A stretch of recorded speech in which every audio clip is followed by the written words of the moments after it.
hungry. I know. Greetings and welcome to Cooking with Squirrel. If you're new here, I'm the Squirrel. Today we're going to make a Banh Mi style sandwich. Our first step here is going to be to marinate some chicken tenders. So we're going to jump into trimming up these tenders. There's a tendon that runs down through these. You don't need to go all the way down through, but you want to get this bigger chunk up towards the top. So we're going to trim that out. Check for bone fragments too, because sometimes, sometimes they miss stuff.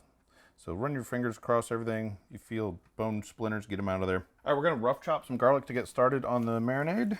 So we're going to need about 8 of these.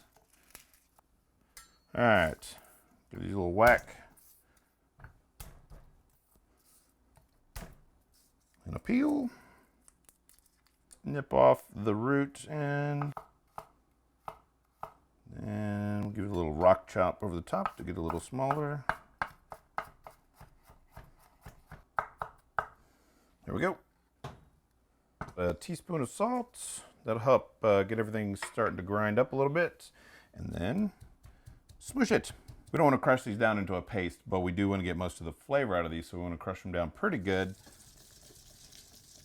Go in with our 1/4 cup of warm water. We're going to let that steep and infuse for 5 minutes. Let's put together the marinade. We're going to go 1/2 cup of fish sauce. We're using Red Boat today.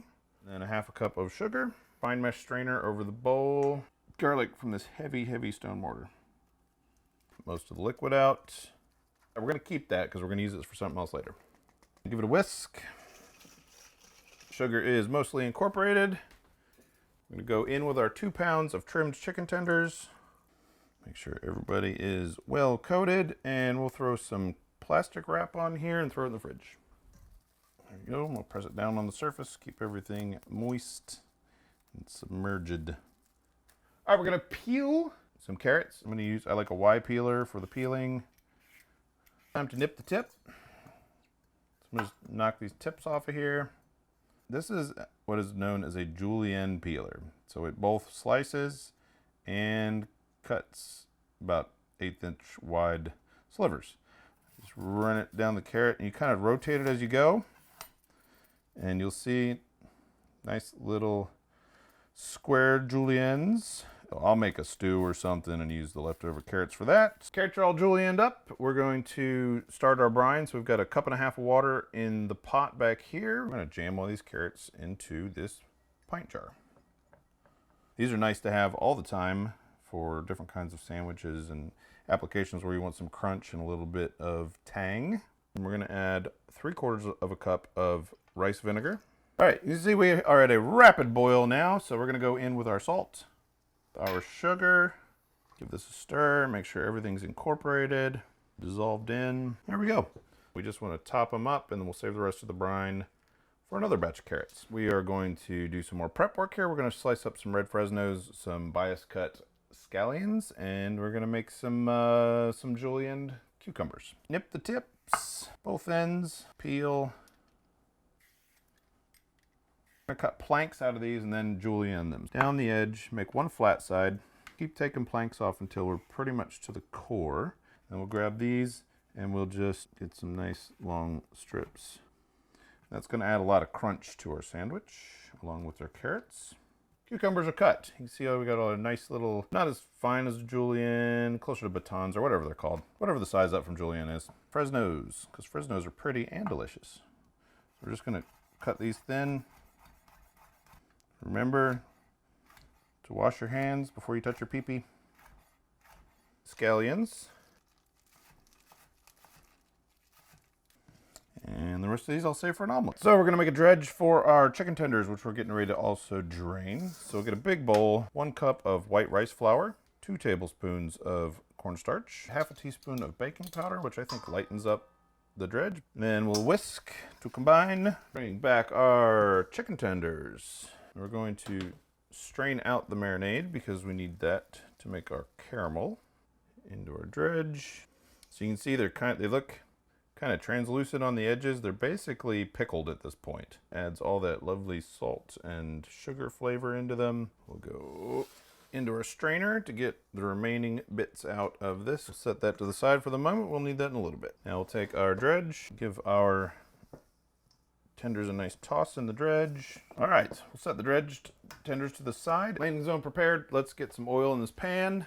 So we'll do maybe 1/2 inch. All right, oil's up to heat. You can see it's got kind of a shimmer to it. We want to get to a nice 160 for this type of chicken.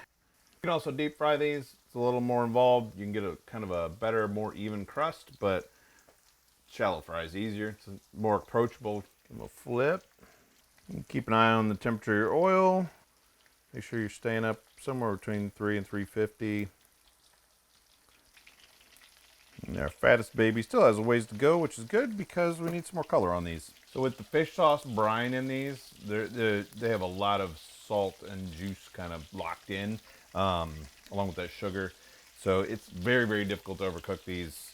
So focus more on getting a good color, good crust. You can either drain this on a wire rack like I'm set up with here, or you can do it on a plate with a paper towel. All right, chicken's all cooked up. And now we're going to grab our reserved garlic, neutral oil. We're going to fry that off. So we're going to start in a cold pan. Do about 2 tablespoons. We'll go straight in with our garlic. So we want a neutral oil because they're generally higher smoke point. And we also don't want to impart any flavor into the garlic. We want the garlic to be the garlic. So we need to be super careful here. You can see some of these are starting to turn. The smaller ones are starting to turn light golden brown.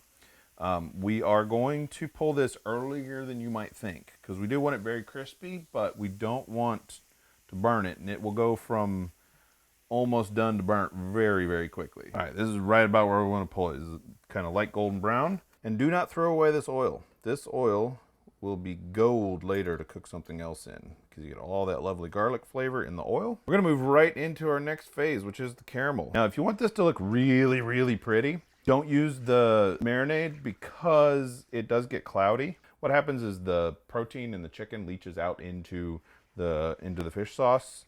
So when it cooks, it turns translucent, makes it cloudy. And when you pull these tenders out with the glaze on them, you do not want them to touch because they will fuse to each other. All right, you can see that this is starting to get really kind of thick and viscous. That's our and it's darkened up quite a bit. That's our caramel being formed. We're gonna throw a little bit of this chili garlic sauce in here. Cook that out a little bit. That smells wonderful. And if this gets too thick, we can add a little bit of water to it. All right. So let's go in with our tenders. All of them. Be fancy.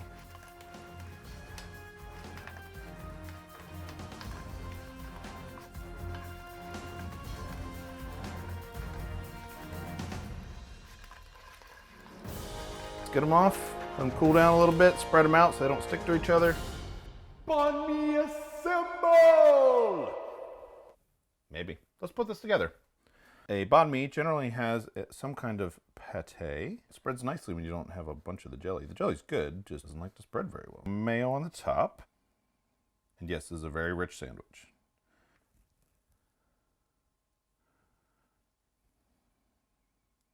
Some cucumbers.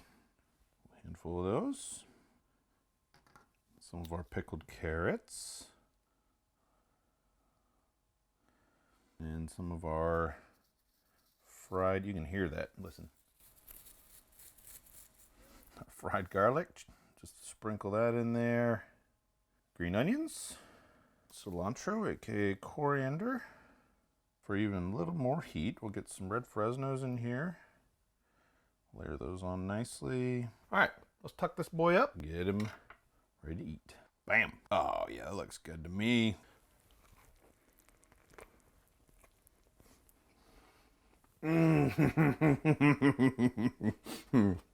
This is ludicrous. It's sweet, salty, spicy, crunchy, tangy, creamy, fresh, everything. It's got everything. It's phenomenal sandwich. This sandwich fucks. Holy shit. Make this sandwich. This is phenomenal. So, it was another birthday present. I don't know if I said that earlier in the video. This was another all of my recent videos have been birthday presents, but this was another one and it turned out great. She loved it.